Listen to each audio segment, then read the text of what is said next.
السلام عليكم، مرحبا بكم اليوم مع شهوة أكرم. وصفتنا ديال نهار اليوم عبارة اللي غادي تكون واحد الوصفة اللي كتقوي لنا المناعة في هاد زمن كورونا. ان شاء الله نتمنى من كل قلبي هاد الوصفات تبارطاجيوها مع الاحباب والاصدقاء ديالكم، حيت مفيده بزاف بزاف.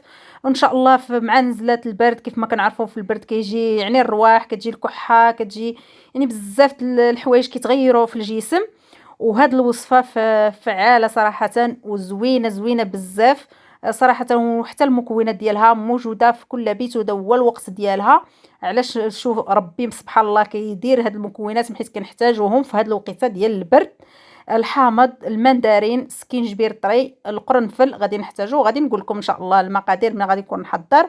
وغادي نحتاجو العسل الحره اللي كتكون حره على اليد، اللي كتكون 100% تكون حره، ماشي ديال السكر، ديال الاعشاب.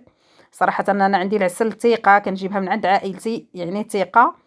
نتمنى تتبعوا معايا هذا الفيديو من الاول حتى الاخير، حيت راه مفيد بزاف وكيقوي المناعه للكبار والصغار، ومزيان حتى للكحه والرواح صدقوني. بعيد هاد المره الفيديو اللي غادي نقدم لكم على على الاكل. صراحه مفيد هذا بزاف بزاف، ما تنساوش تشاركوه مع الاحباب والاصدقاء. هنا نقيت داك السكينجبير حيت له القشره ديالو، مع المهم الصور كلها راه كتحكم على الفيديو على المكونات. نقيت هذاك السكينجبير، حكيته في الحكاكه، وجبت الحامض اللي غادي نقطعوه بالقشره ديالو هو والمندرين. كنقطعوه قطع صغيره ونحيدوا له هذاك البودور او العظام ديالو اللي كيكونوا. هنا قطعت المندرين مربعات صغيورين بزاف، والحامض كذلك، وحيدت هذاك البودور. سكينجبير حتى هو حكيته. صافي كنفضل المهم هاد المكونات كتغسلوهم مزيان، بعدا هي الاولى كتغسلوهم مزيان مزيان. وكنحتاجوا القرنفل اللي كنحيدوا له هذوك الطريبشات ديالو، ولا ديك الزهره ديالو اللي كتكون فوق منه كتكون شويه مره. بالنسبه للقرنفل كنحتاجوا في هذه الكميه اللي عطيتكم واحد 12 حبيبه، او المهم 12 او 10، المهم ماشي مشكل. وكنخلطوا المكونات مزيان مزيان. وغادي نحتاجوا واحد نص كاس ديال العسل الحره. بالنسبه للناس اللي ما كيوجد لهمش العسل، راه الحامض والليمون والسكينجبير راه كافي، وباقي واحد المكون اللي كنديروه في الاخير حتى كنبغيو نستعملوا هذا المشروب. صراحة وصفة كتستحق تجربة، وكتستحق ديروها وتقدموها للوليدات العائلات ديالكم. مفيدة بزاف وكتسخننا في هاد الوقيته ديال البرد. صافي كنخلطوا المكونات ديالنا بهاد الطريقة، المهم حتى كتساجم مع بعضياتها مزيان مزيان. صدقوني هذه مجربة وعلى تجربتي، وصدقوا وجربوها وردوا عليا الاخبار. هنا بعد ما رديتها في واحد الجبانه هكذا، حيت غادي نحتفظ بها في هاد الجبانه. ودرت انا مع تبارك الله عائلتي كبيره، درت المهم المقدار ديال يومين. ممكن ديروا اكثر من هذا المقدار، ولكن انا كنفضل ديروا غير ديال يومين.